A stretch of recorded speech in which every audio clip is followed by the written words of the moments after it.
Hey, and welcome to LearnML. So in this video, we're going to look at the components design of building our trading system, and we're also going to be coding up the class to get some price data. So yeah, let's get started. So let's just recap what we looked at last time.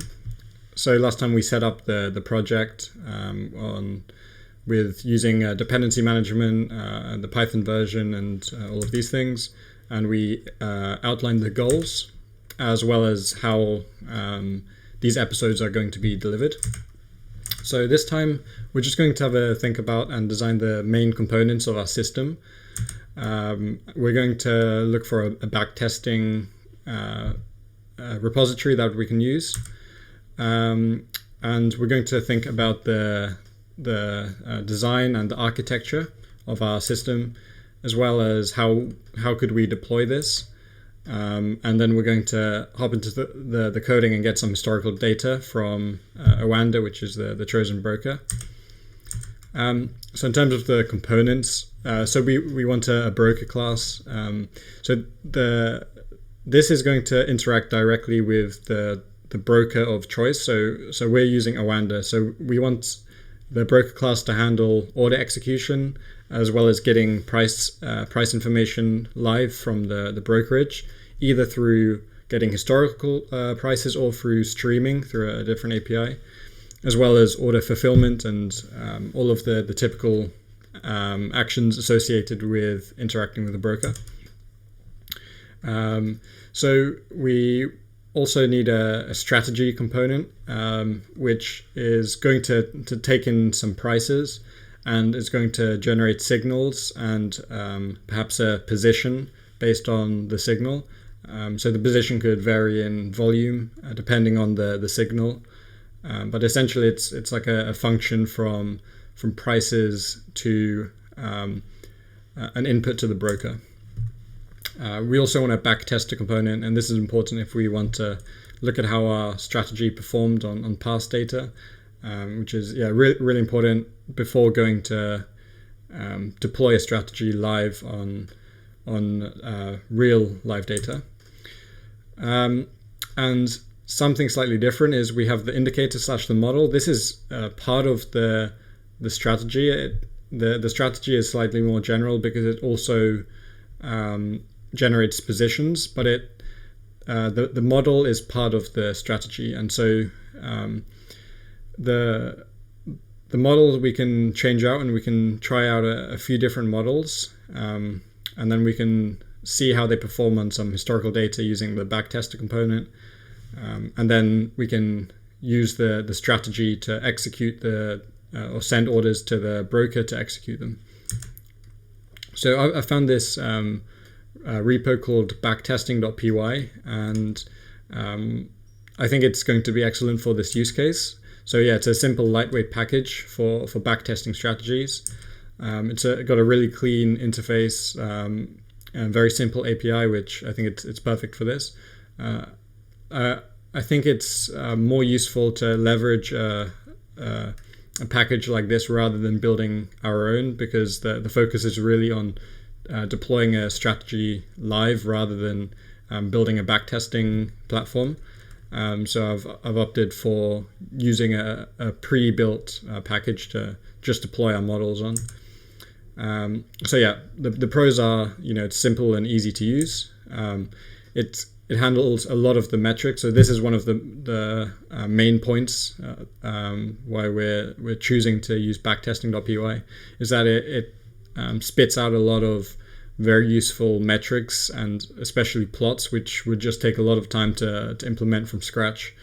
A lot of the financial metrics as well that come associated with this package. And yeah, it's probably general enough for our use case for the types of strategies that we want. Some cons is so it doesn't actually handle multi-asset trading and backtesting on these sorts of strategies. But for this project, we don't look at these sorts of strategies anyway, so it's not a problem for us. So it can't handle in-candle decisions, but actually there's a workaround for this. For instance, if we want to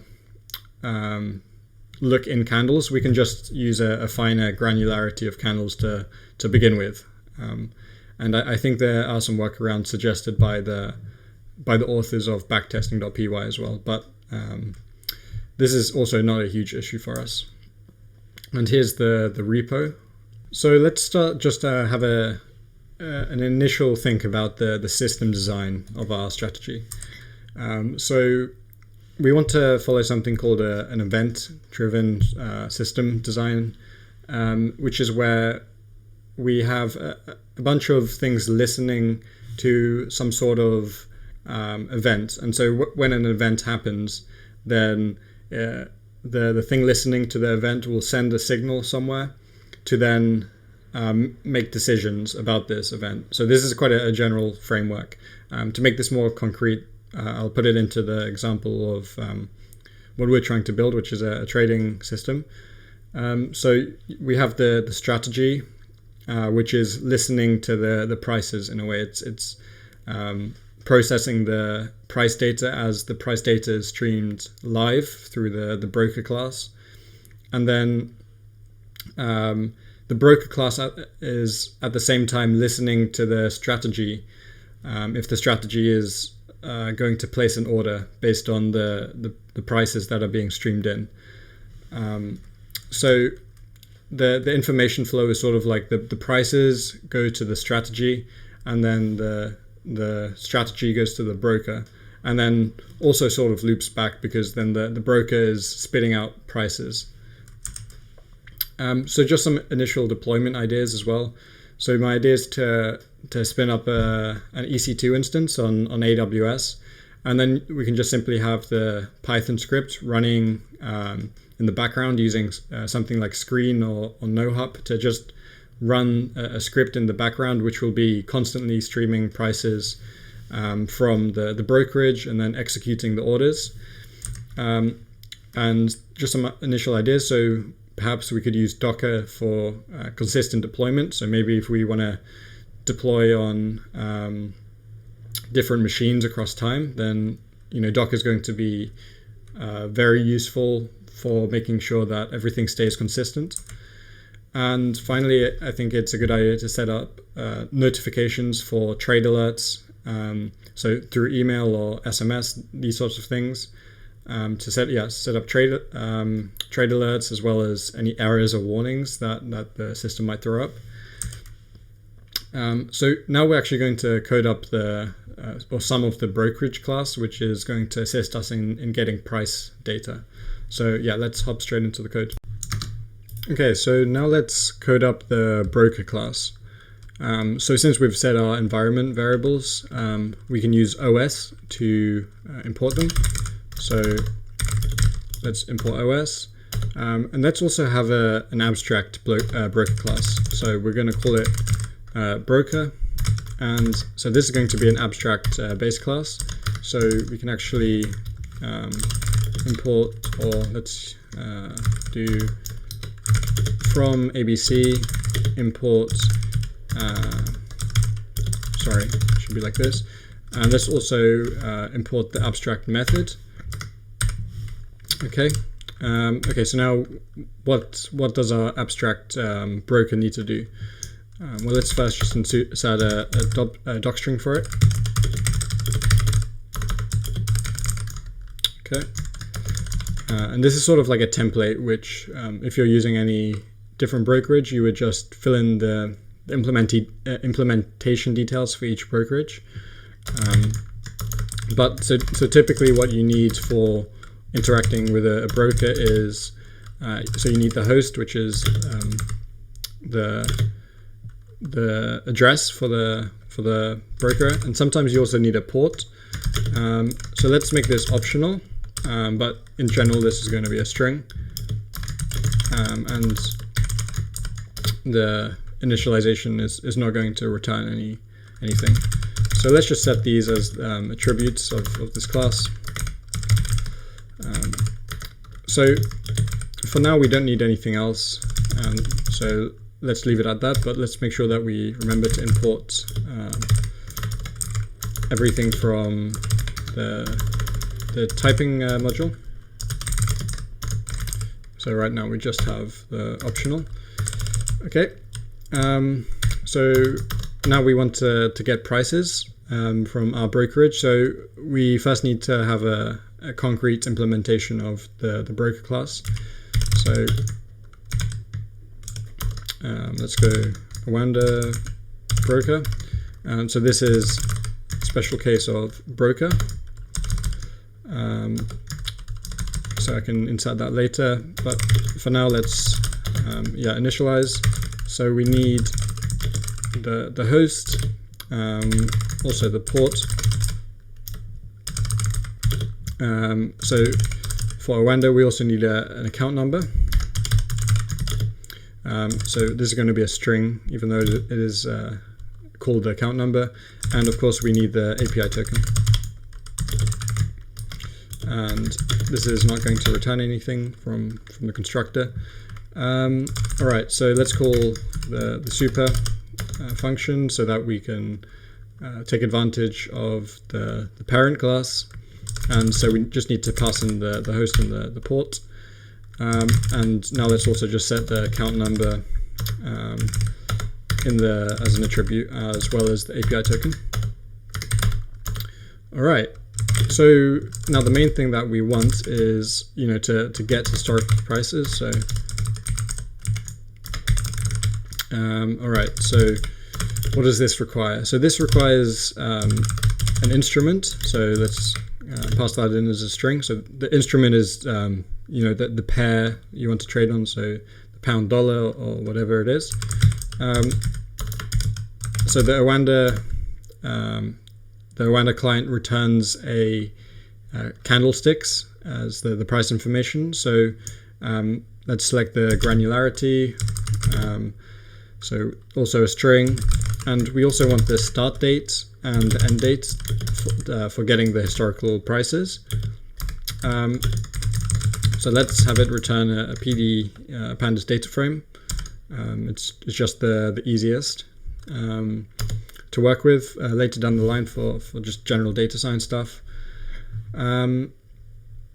So yeah, we also need to import pandas.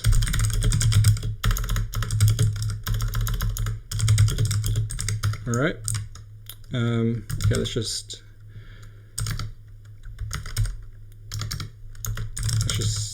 save it and format it. All right. So we're going to be using requests to get the prices raw. So we want to get some JSON candles back from the brokerage. So let's call or let's make a method get JSON candles. So we need to pass in the instrument and of course granularity and start and end. So the reason I've selected start and end as integers is because these are actually going to be, I can add it in the docstring, but these are going to be in the Unix seconds format, because this is what Awanda requires. It's one of the formats of the start and end dates that Awanda requires. So it's an easy one that we can just use. So now we need to code up this method to get the JSON candles. So,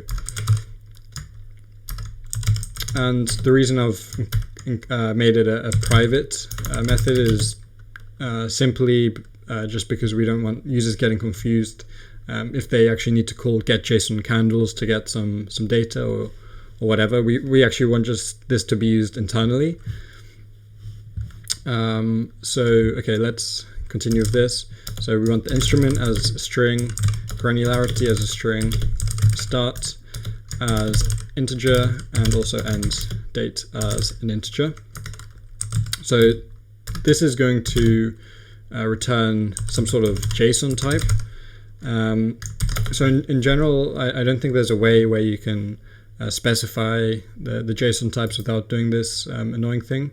So let's see what errors I'm getting. Okay, so we don't actually need the abstract method, so let's get rid of this. OS we will need soon, so let's just leave it there for now. So for the JSON type, we can just specify it as a dictionary because it's JSON, so it's a mapping from a string to any. This is just a very general JSON type which we can use. So let's add this to our typing imports. So we want dict and any. And now, okay, for getting the JSON candles, so the first thing we need to do is we actually need to convert the start and end dates into strings. This is just because the requests API requires strings.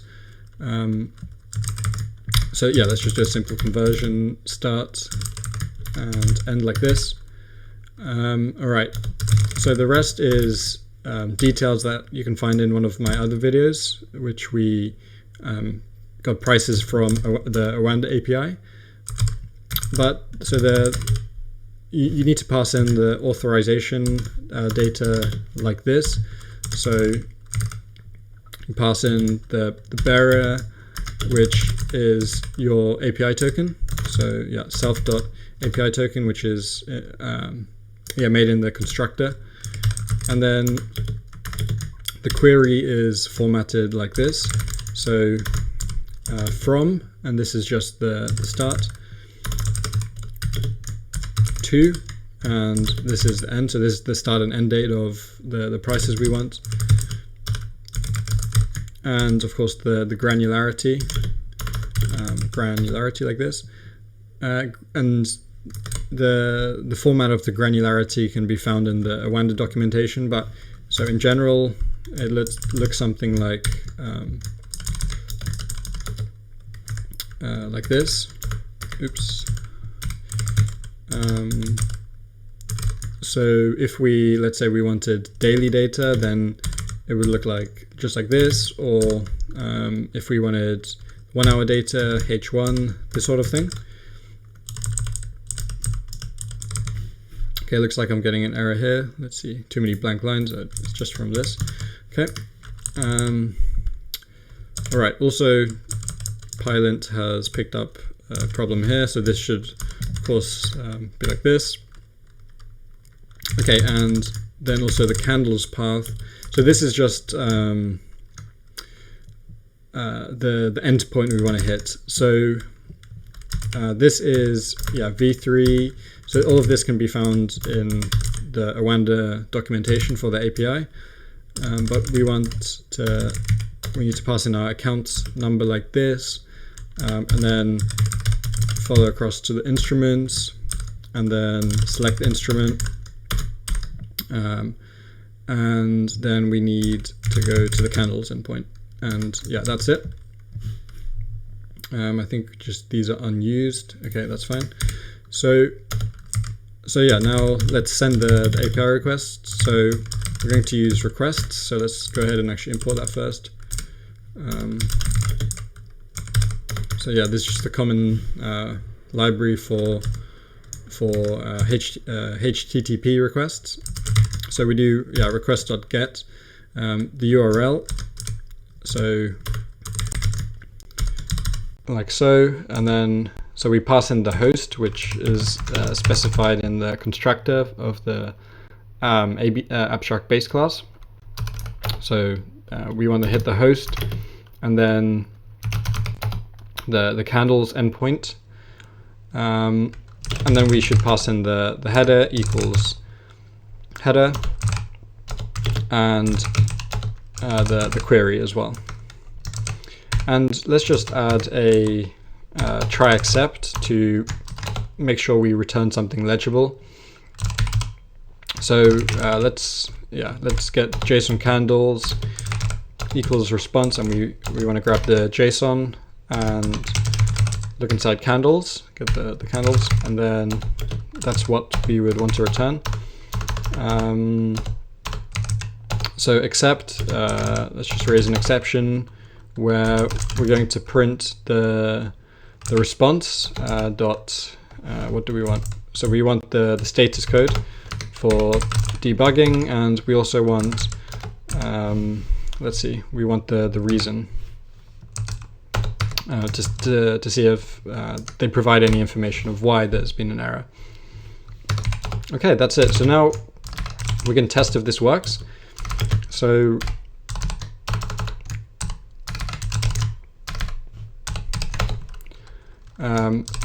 the host for the Oanda API is API fxtrade.oanda.com. This is for the live account, so be wary. You might want to change this to the practice account to get practice, or just to be safe, essentially. So the